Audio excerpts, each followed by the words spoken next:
नमस्कार। आइए सुनते हैं आगे की शिव पुराण। श्री गणेशाय नमः। विद्येश्वर संहिता। शिवलिंग की स्थापना, उसके लक्षण और पूजन की विधि का वर्णन तथा शिव पद की प्राप्ति कराने वाले सत्कर्मों का विवेचन। ऋषियों ने पूछा, सूत जी, शिवलिंग की स्थापना कैसे करनी चाहिए, उसका लक्षण क्या है तथा उसकी पूजा कैसे करनी चाहिए, किस देश काल में करनी चाहिए और किस द्रव्य के द्वारा उसका निर्माण होना चाहिए। सूत जी ने कहा, महर्षियों, मैं तुम लोगों को बताता हूँ, इस बात को ध्यान देकर सुनो और समझो। अनुकूल एवं शुभ समय में किसी पवित्र तीर्थ में, नदी आदि के तट पर अपनी रुचि के अनुसार ऐसी जगह शिवलिंग की स्थापना करनी चाहिए जहाँ नित्य पूजन हो सके।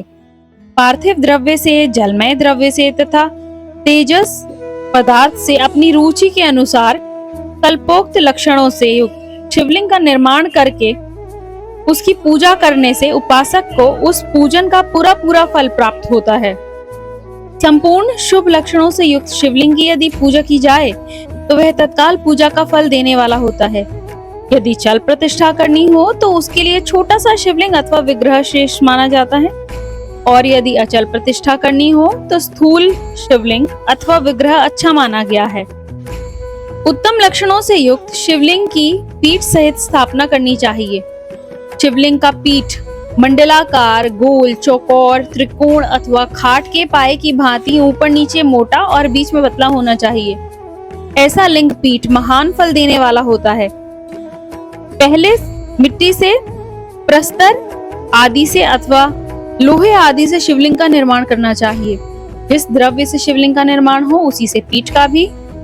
शिवलिंग में भी लिंग और पीठ का एक ही उपादान होना चाहिए, किंतु बाण लिंग के लिए यह नियम नहीं है। लिंग की लंबाई निर्माणकर्ता या स्थापना करने वाले यजमान के 12 अंगुल के बराबर होनी चाहिए। ऐसे ही शिवलिंग को उत्तम कहा गया है। इससे कम लंबाई हो तो फल में कमी आ जाती है, अधिक हो तो कोई दोष की बात नहीं। चरलिंग में भी वैसा ही नियम है। उसकी लंबाई कम से कम कर्ता के 1 अंगुल के बराबर होनी चाहिए। स्थावर लिंग को अचल प्रतिष्ठा वाला तथा चरलिंग को चल प्रतिष्ठा वाला बोलते हैं। उसकी लंबाई, चरलिंग में भी वैसा ही नियम है। उसकी लंबाई कम से कम कर्ता के 1 अंगुल के बराबर होनी चाहिए। उससे छोटा होने पर अल्प फल मिलता है, किंतु उससे अधिक होना दोष की बात नहीं। यजमान को चाहिए कि वह पहले एक विमान या देवालय बनवाएं, फिर देवगणों की मूर्तियों से उसे अलंकृत करें। उसका गर्भगृह बहुत ही सुंदर, सुदृढ़ और दर्पण के समान स्वच्छ, उसे 9 प्रकार के रत्नों से विभूषित किया जाए। उसमें पूर्व और पश्चिम दिशा में 2 मुख्य द्वार हों। यहाँ शिवलिंग की स्थापना करनी हो। उस स्थान के गर्त में नीलम, लाल, वैदूर्य, श्याम, मरकत, मोती, मूंगा, गोमेद और हीरा, इन 9 रत्नों को तथा अन्य महत्वपूर्ण द्रव्यों को वैदिक मंत्रों के साथ छोड़ें। सद्योजात आदि 5 वैदिक मंत्रों द्वारा शिवलिंग का 5 स्थानों में क्रमशः पूजन करके अग्नि में हविष्य के अनेक आहुतियां दें। स्थावर जंगम सभी जीवों को यत्न पूर्वक संतुष्ट करके एक गड्ढे में सुवर्ण तथा 9 प्रकार के रत्न भरकर सद्योजात आदि वैदिक मंत्रों का उच्चारण करके परम कल्याणकारी महादेव जी का ध्यान करें। तत्पश्चात नाद घोष से युक्त महामंत्र ओमकार ओम का उच्चारण करके उक्त गड्ढे में शिवलिंग की स्थापना करके उसे पीठ से संयुक्त करें। इस प्रकार पीठ युक्त लिंग की स्थापना करके उसे नित्य लेप से जोड़कर स्थिर करें। इसी प्रकार वहां परम सुंदर वेर मूर्ति की भी स्थापना करें।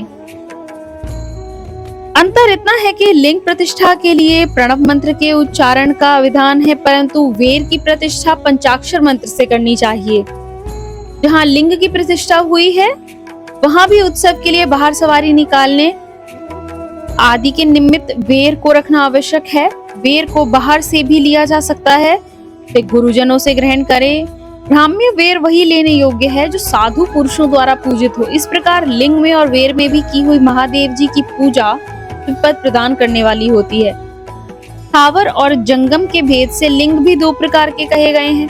वृक्ष लता आदि को स्थावर लिंग कहते हैं और कीट आदि को जंगम लिंग। स्थावर लिंग की सींचने आदि के द्वारा सेवा करनी चाहिए और जंगम लिंग को आहार एवं जल आदि देकर तृप्त करना उचित है। उन स्थावर जंगम जीवों को सुख पहुंचाने में अनुरक्त होना भगवान शिव का पूजन है, ऐसा विद्वान पुरुष मानते हैं। इस तरह महालिंग की स्थापना करके विविध उपचारों द्वारा उसका पूजन करें। अपनी शक्ति के अनुसार नित्य पूजा करो तथा दिवाली के पास ध्वजारोपण आदि करो। शिवलिंग साक्षात शिव का पद का प्रदान करने वाले हैं अथवा चरलिंग में षोडशोपचारों द्वारा यथोचित रीति से क्रमशः पूजन करें। यह पूजन भी शिव पद प्रदान करने वाला है। आवाहन, आसन, अर्घ्य, पाद्य, पाद्यांगाचमन, अभ्यंग पूर्वक स्नान, वस्त्र एवं यज्ञोपवीत, गंध, पुष्प, धूप, दीप, नैवेद्य, तांबुल, नीराजन, नमस्कार और विसर्जन, यह 16 उपचार हैं। ये सब यथाशक्ति नित्य करें। इस तरह किया हुआ शिव का पूजन शिव पद की प्राप्ति कराने वाला होता है। अथवा किसी मनुष्य के द्वारा स्थापित शिवलिंग में, ऋषियों द्वारा स्थापित शिवलिंग में, देवताओं द्वारा स्थापित शिवलिंग में, अपने आप प्रकट हुए स्वयंभू लिंग में तथा अपने द्वारा नूतन स्थापित हुए शिवलिंग में भी उपचार समर्पण पूर्वक जैसे तैसे पूजन करने से या पूजन की सामग्री देने से भी मनुष्य ऊपर जो कुछ कहा गया है वो सारा फल प्राप्त कर लेता है। क्रमशः परिक्रमा और नमस्कार करने से भी शिवलिंग शिव पद की प्राप्ति कराने वाला होता है। यदि नियम पूर्वक शिवलिंग का दर्शन मात्र कर लिया जाए तो वह भी कल्याणप्रद होता है। मिट्टी, आटा, गाय के गोबर, फूल, कनेर, पुष्प, फल, गुड़, मक्खन, भस्म अथवा अन्न से भी अपनी रुचि के अनुसार शिवलिंग बनाकर तदनुसार उसका पूजन करें अथवा प्रतिदिन 10,000 प्रणव मंत्र का जप करें अथवा दोनों संध्याओं के समय एक एक सहस्र प्रणव का जप किया जाए। यह क्रम भी शिव पद की प्राप्ति कराने वाला है। जप काल में मकारांत प्रणव का उच्चारण मन की शुद्धि करने वाला होता है। समाधि में मानसिक जप का विधान है तथा अन्य सब समय भी उपांशु जप ही करना चाहिए।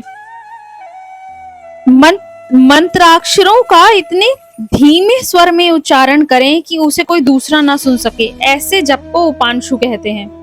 नाद और बिंदु से युक्त ओमकार के उच्चारण को विद्वान पुरुष समान प्रणव कहते हैं। यदि प्रतिदिन आदर पूर्वक 10,000 पंचाक्षर मंत्र का जप किया जाए या दोनों संध्याओं के समय एक एक सहस्र ही जप कर लिया जाए तो उसे शिव पद की प्राप्ति कराने वाला समझना चाहिए। ब्राह्मणों के लिए आदि में प्रणव से युक्त पंचाक्षर मंत्र अच्छा बताया गया है। कलश से किया हुआ स्नान, मंत्र की दीक्षा, मातृकाओं का न्यास, सत्य से पवित्र अंतःकरण वाला ब्राह्मण तथा ज्ञानी गुरु, इन सबको उत्तम माना गया है।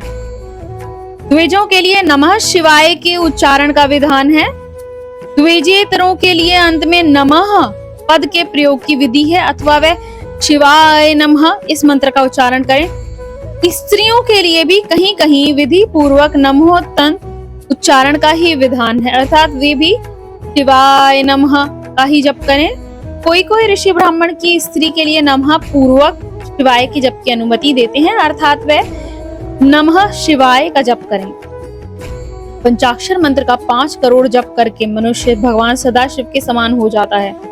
1, 2, 3 अथवा 4 करोड़ जप करने से क्रमशः ब्रह्मा, विष्णु, रुद्र तथा महेश्वर का पद प्राप्त होता है। यदि 1000 दिनों में प्रतिदिन 1 सहस्र जप के क्रम से पंचाक्षर मंत्र का 10 लाख जप पूरा कर लिया जाए और प्रतिदिन ब्राह्मण भोजन कराया जाए तो उस मंत्र से अभिष्ट कार्य की सिद्धि होने लगती है। ब्राह्मण को चाहिए कि वह प्रतिदिन प्रातः काल 1008 बार गायत्री का जप करे। वेदों का पारायण भी शिव पद की प्राप्ति कराने वाला है, ऐसा जानना चाहिए। इस प्रकार जो यथाशक्ति जप करता है वह क्रमशः मोक्ष यानी कि शिव पद प्राप्त कर लेता है। अपनी रुचि के अनुसार किसी एक मंत्र को अपनाकर मृत्यु पर्यंत प्रतिदिन उसका जप करना चाहिए अथवा ओम इस मंत्र का प्रतिदिन 1 सहस्र जप करना चाहिए। ऐसा करने पर भगवान शिव की आज्ञा से संपूर्ण मनोरथों की सिद्धि होती है। जो मनुष्य भगवान शिव के लिए फुलवाड़ी या बगीचे लगाता है वह इस पुण्य कर्म को करके शिव पद प्राप्त करता है। भगवान शिव के जो काशी आदि क्षेत्र हैं उनमें भक्ति पूर्वक नित्य निवास करें। वह जड़ चेतन सभी को भोग और मोक्ष देने वाला है। अतः विद्वान पुरुष को भगवान शिव के क्षेत्र में आमरण निवास करना चाहिए। पुण्य क्षेत्र में स्थित बावड़ी, कुआं और पोखरे आदि को शिव गंगा समझना चाहिए। भगवान शिव का ऐसा ही वचन है।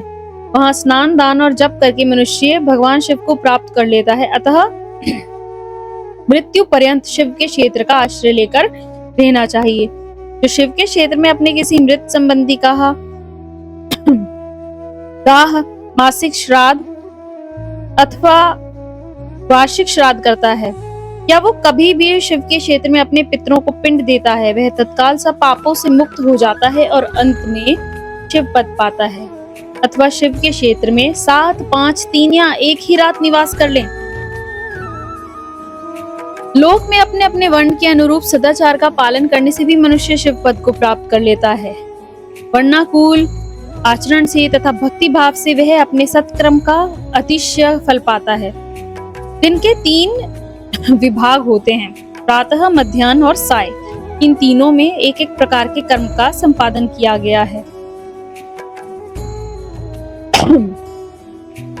रात के 4 प्रहरों में से जो बीच के 2 प्रहर हैं, उन्हें निश्चित काल कहा गया है। विशेषतः उसी काल में की हुई भगवान शिव की पूजा अभीष्ट फल को देने वाली है। विशेषतः कलयुग में कर्म से ही फल की सिद्धि होती है।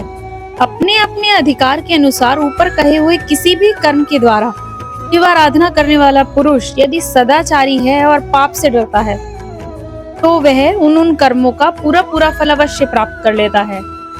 ऋषियों ने कहा, सूत जी, पुण्य क्षेत्र कौन कौन से हैं जिनका आश्रय लेकर सभी स्त्री पुरुष शिव पद प्राप्त कर लें?